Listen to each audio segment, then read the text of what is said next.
We went last weekend to Nebraska and competed against Nebraska, Colorado State, and Illinois State from the Missouri Valley Conference, and I was really pleased with our team and how they performed. We really established some strong team goals with regard to that meet. Nebraska appeared prior to the meet to be the team to beat on both sides, and they ended up winning both sides.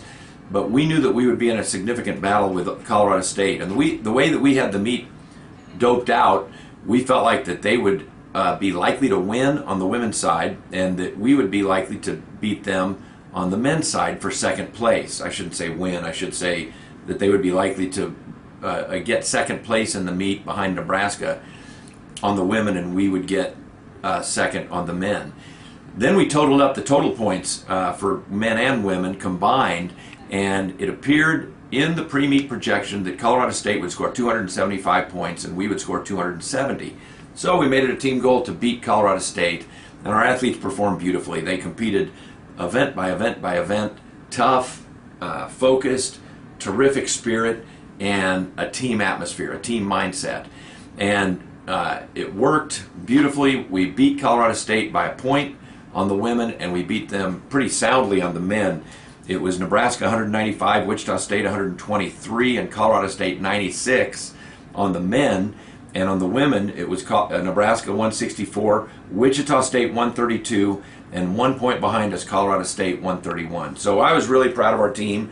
That's the closest we've gotten in that meet to beating Nebraska, and to beat Colorado State, a very good track team from out there, and we were proud of our team.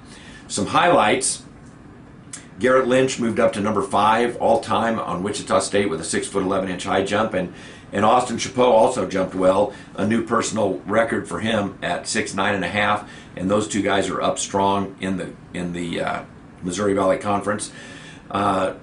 Nick Dow is a freshman sprinter that I don't think we've talked about previously, and I just felt like that this meet was a step in the right direction for him. He ran a PR in the 200, and I just felt like Nick Dow looked like he's coming on and is a guy that we're gonna be excited about come conference championship time in the sprints.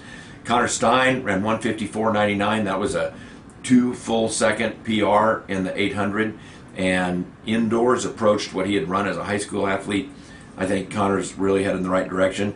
Brady Johnson is a guy who is one of our top distance runners in the history of our school. He holds some school records, and is got a junior track season and a senior track season remaining. And I'm really proud of Brady. He ran a 4:12 in the mile. Brady's been a longer distance runner, 5,000, 10,000 type. So to show that type of speed in a more of a middle distance race was just impressive. And I'm excited about Brady's season and him getting ready for a good conference meet. Ben Johnson is a freshman decathlon man on our team, and he is rounding beautifully into shape as a better athlete than I would have ever imagined when we recruited him and when he was a redshirt freshman last year. He's really getting it going, and he ran an 8:54 in the hurdles, another personal record. He's just bringing his time down and down and down. He's going to do that heptathlon this weekend, and I'm excited to see how he goes. Caden Griffin is another guy like that, a true freshman on our team who was one of the top athletes in the state of Kansas last year as a high school senior, and he's going beautifully and ran another personal record in the 60-meter hurdles as well. So on the men's side, those were some highlights. There were lots of other highlights, but I marked these and felt like that those were ones I wanted to mention. On the women's side, Emily Finley and Kayla Deegan have been improving dramatically.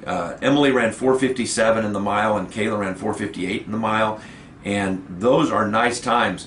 And they are running along and sort of quietly fashioning together really nice seasons. And so I wanted to mention Emily Finley and Kayla Deegan. Those are new personal records for them, and I'm really excited for their seasons. Taylor Larchmiller is one of the athletes in the team who is picking up the slack for her sister, who is right now injured, Nikki. Probably Nikki, the top athlete on our team, and she's got an Achilles tendon problem that's giving her difficulty. And Taylor went up to Nebraska and ran a new personal record in the 60-meter hurdles, won against a strong field, 8.46, one of the top times in the history of our school, moved her up to number 4 all time behind some great hurdlers. really exciting. Same thing with Brianne Borman. She's putting together a beautiful season and ran another personal record in the 60-meter hurdles. It gets her in a great position to start off and get ready for a big pentathlon this weekend. She and I are hoping for something that might qualify her for the national championship in the pentathlon this weekend. So good performances up there at Nebraska. Lots more highlights that we could mention, but for now those were some top ones that I highlighted, and I'm excited about them.